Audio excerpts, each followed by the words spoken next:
اللهم صل على سيدنا محمد وعلى آل سيدنا محمد وبارك وسلم.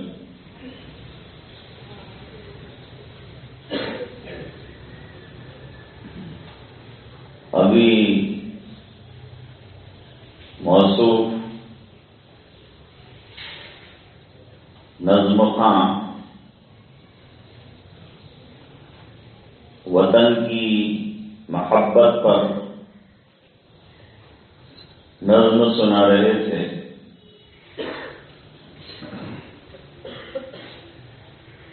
وطن کی محبت یہ ایک فکری چیز ہے. یہ انسان کی طبیعت کے اندر داخل ہے.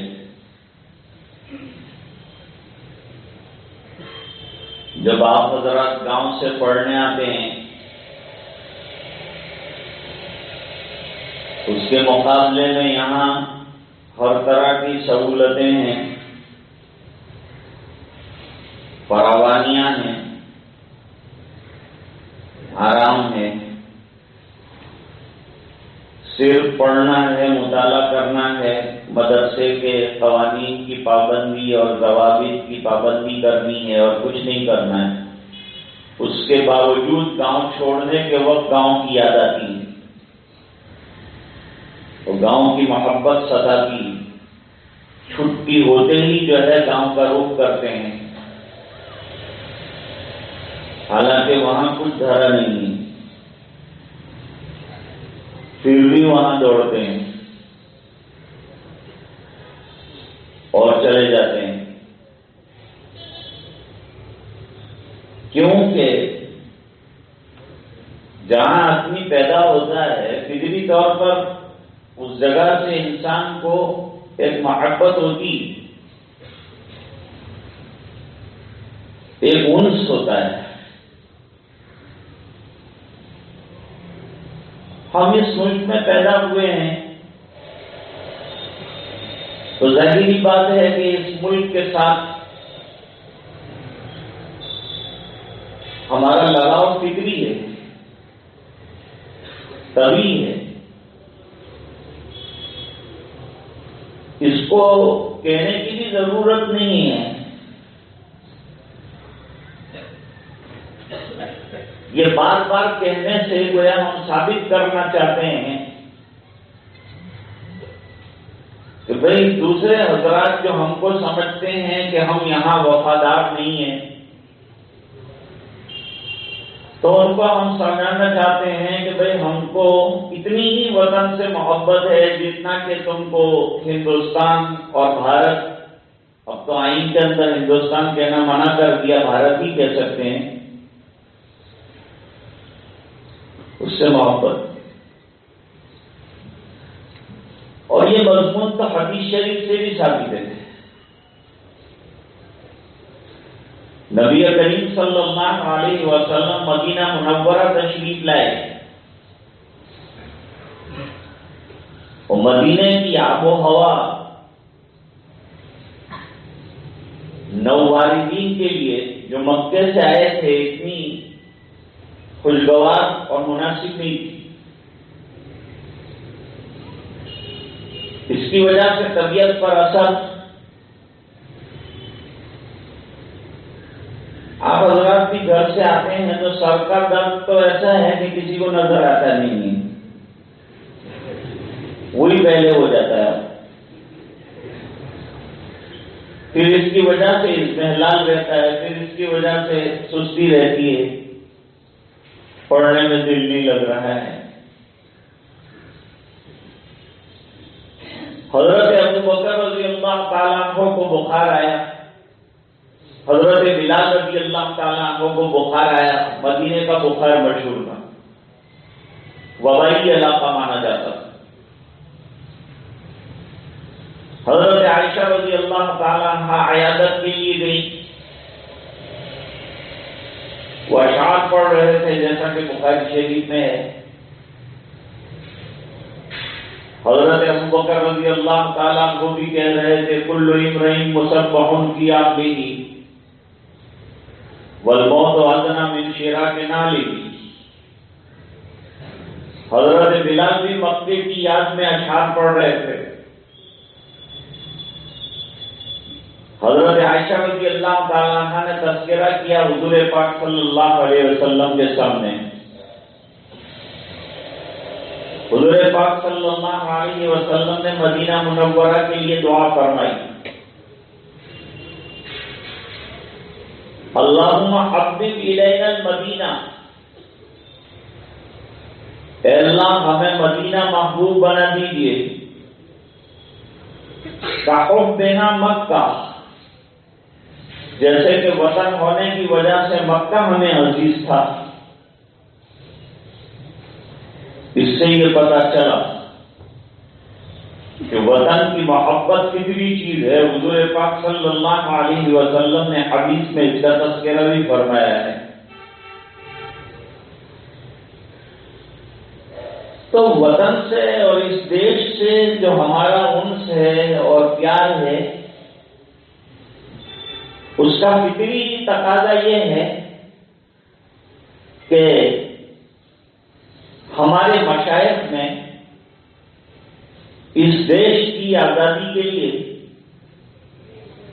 اور اس دیش کی جمہوری پلاننگ کے لیے اور انگریزوں کو یہاں سے نکالنے کے لیے اپنی پوری طاقت لگا دی. آزادی کا تصور نہیں تھا یہاں کے لوگوں میں. آزادی کا تصور مسلمانوں نے دیا، کیونکہ اسلام جو ہے وہ آزادی کا علم بردار ہے. غلامی پسندیدہ چیز نہیں ہے، تو اسلام نے بتایا ہے. اس لیے موقع موقع سے کفاروں کے اندر غلاموں کو آزاد کرنا بتایا ہے. یوں تو آزاد کرو، یوں تو آزاد کرو. اور غلاموں کو آزاد کرنے کی فضیلت حدیث شریف کے اندر بیان فرمائی، کیونکہ آزادی فطری چیز ہے اور غلامی فطری چیز نہیں ہے. انسان آزاد تباہ واقع ہوا ہے. سب سے بڑا کام جو انبیاء کرام کرتے ہیں کہ بندوں کو ضمیر اور روح کے اعتبار سے آزاد کراتے ہیں.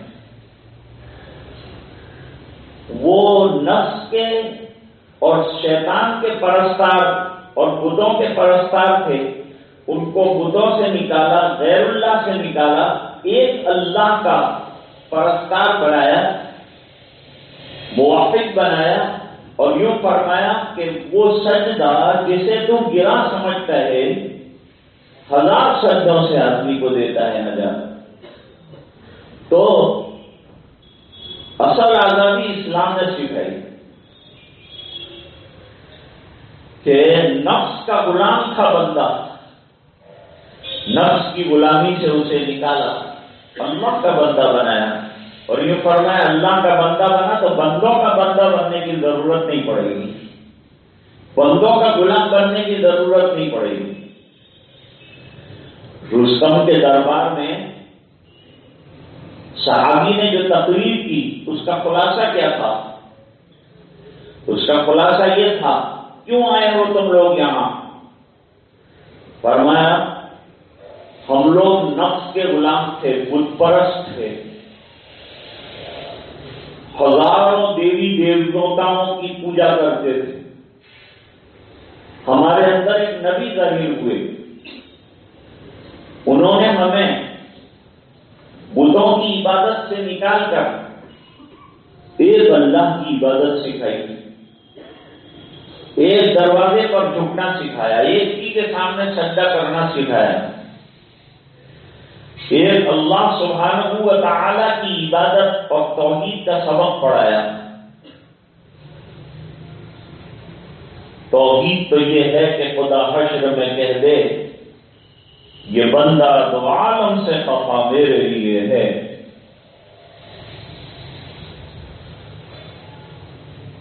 تو ہم یہاں اس لیے آئے ہیں کہ بندوں کو جو تم نے غلام بنا رکھا،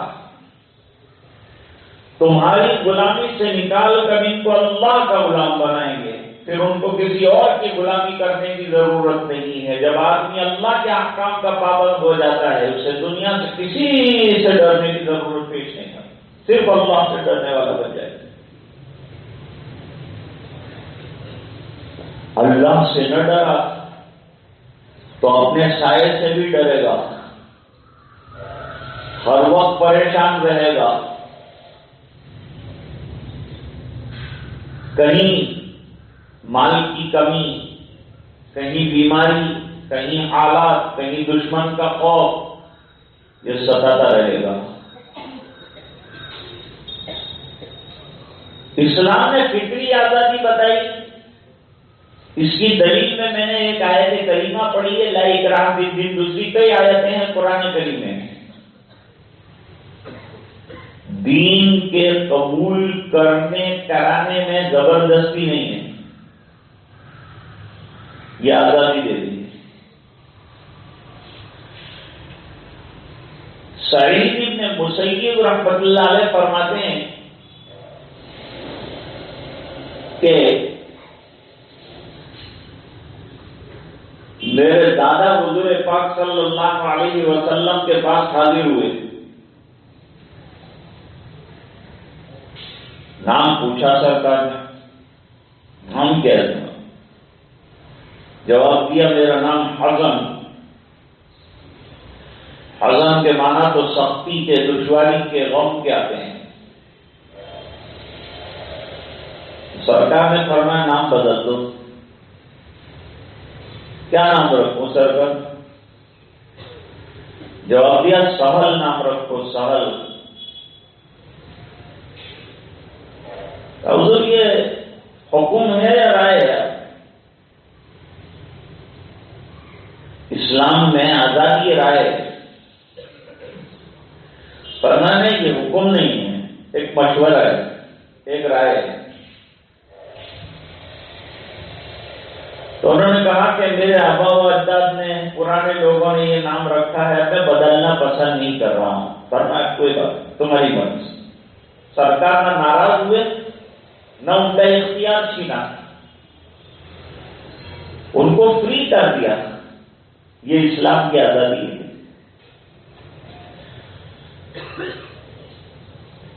نہیں مانیں گے تمہاری بات، حضرت عمر فرما رہے ہیں خطبے میں، اسمعوا واطیعوا، میری بات مانو، سنو، اطاعت فرما برداری کرو گا، نہیں سنیں گے، عربی بڑا ہو گیا۔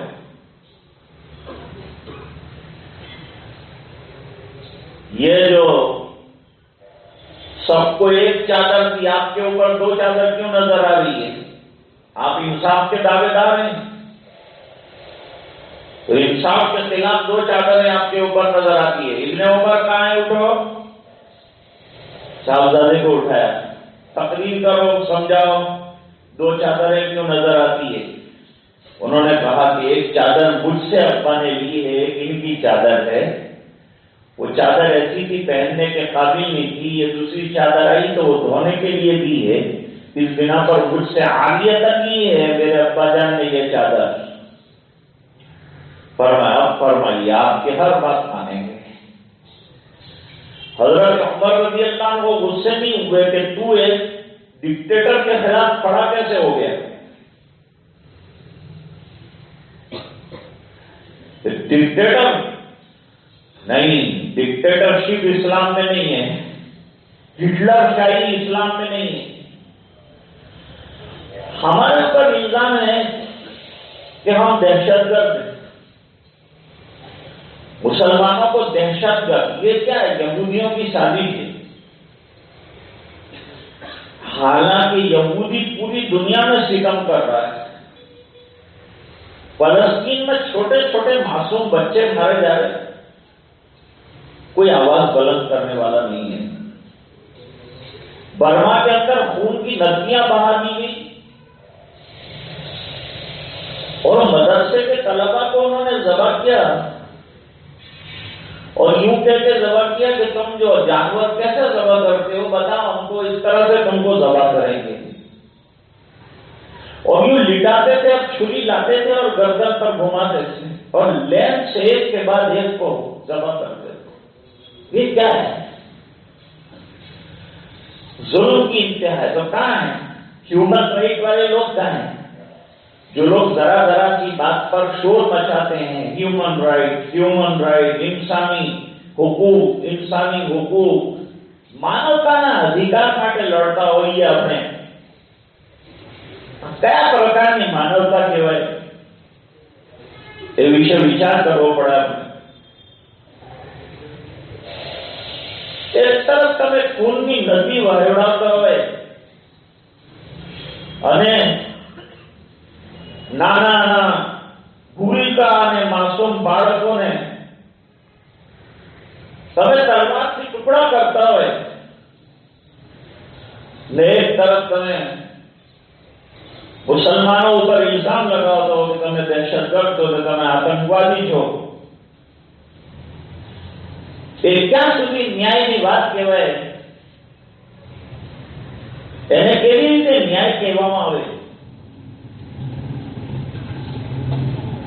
આતંકવાદ એ કોઈ ધર્મ સાથે જોડાયેલી વસ્તુ નથી. એનું ધર્મ સાથે કઈ લેવા દેવા નથી. તે છતાં આજે અમારા ઉપર એ જુલ્મ છે. મનમોહન સિંહ હતા કોંગ્રેસમાં, 10 વર્ષ સુધી રહ્યા અને 10 વર્ષ સુધી એક જ ગીત ગાતા રહ્યા. આજે દેશને ઉન્નતિની જરૂરત છે, પ્રગતિની જરૂરત છે. આજે મોંઘવારી આભે પહોંચી છે. આજે ડીઝલ અને પેટ્રોલના ભાવ જુઓ તમે,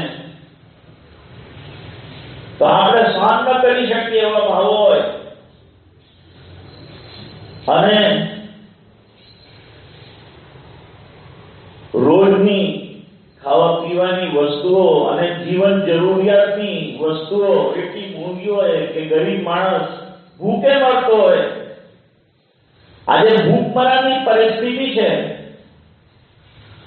અને દુનિયામાં આપણે વાતો કરી રહ્યા છે કે અમે દેશની અંદર પ્રગતિના પંથે જઈ રહ્યા છીએ.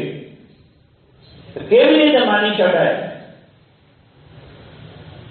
10 વર્ષ સુધી મનમોહન સિંહ પાસે બીજો કોઈ વિચાર ન હતો.